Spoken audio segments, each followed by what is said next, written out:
کامیابی ناکامی ملک و مال میں نہیں ہے، اور عزت و ذلت ملک و مال میں نہیں ہے، اور حفاظت و ہلاکت ملک و مال میں نہیں ہے، دنیا کی کسی چیز اور شکل میں نہیں ہے۔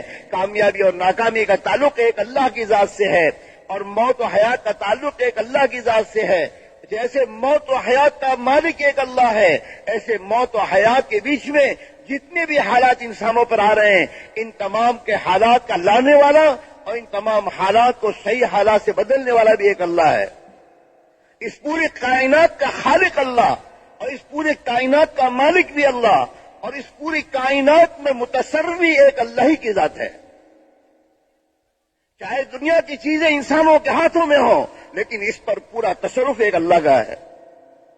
ایک اللہ کی ذات عالی ہے جو پوری دنیا کا مالک وہ ہے، پوری دنیا کا خالق وہ ہے، اور پوری دنیا کی ہر چیز اسی کی قدرت کے ماتحت ہے، اسی کے کنٹرول میں ہے۔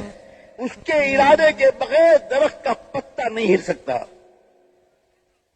وہ خالق بھی ہے، وہ مالک بھی ہے، وہ متصرف بھی ہے۔ یدبر الامر من السماء الى الارض، جو کچھ دنیا میں ہو رہا ہے اس کا تعلق اللہ کی ذات سے ہے۔ آسمان سے اس کی تدبیر ہو رہی ہے، آسمان سے فیصلے آ رہے ہیں زمین پر، اور آسمانوں کے فیصلے انسانوں کے اعمال پر ہیں۔ جیسے اعمال انسانوں کے اوپر جا رہے ہیں، آسمان سے ایسے فیصلے آ رہے ہیں۔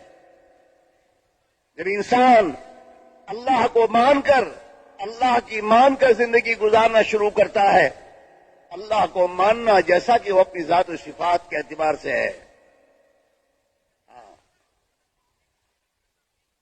وہ تنہا ہے، اکیلا اپنی ذات و صفات کے اعتبار سے ہے، اور اس کے خزانے لامحدود ہیں۔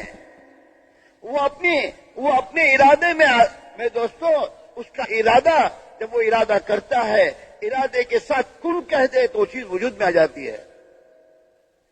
اس کے ارادے میں کوئی رکاوٹ نہیں کر سکتا۔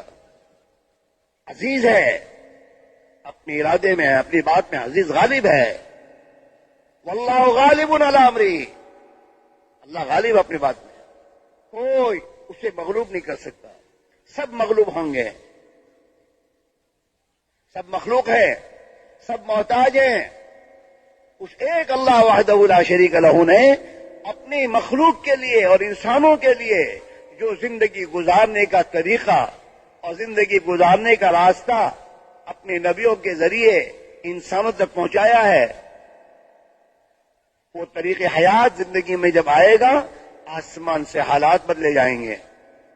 ہر فرد امت اس یقین کے ساتھ اپنی زندگی کی بنیادوں کو اٹھائے،